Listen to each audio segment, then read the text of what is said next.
Dear R and R, I never thought I would find myself writing this, but I need to share my story.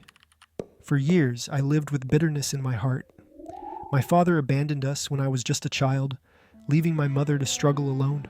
I despised him. I carried that anger with me, refusing to forgive.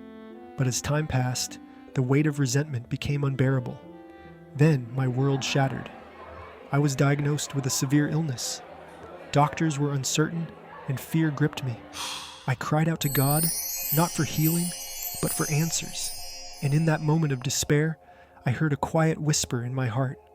Forgive. I resisted. How could I forgive a man who caused so much pain? But as I knelt in prayer, something changed. I let go. I spoke words of forgiveness for the first time, not just with my lips, but from my soul. And as I did, I felt something I hadn't experienced in years. Rest. A deep, unshakable peace in Jesus. Days later, something miraculous happened. My health began to improve.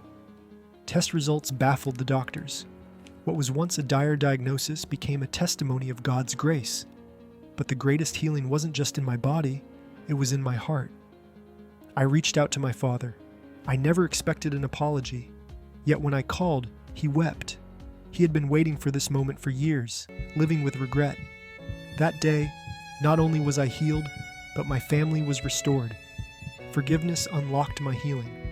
Faith brought me peace, and resting in Jesus made me whole. If you are holding on to anger, if your heart is heavy with past wounds, let go.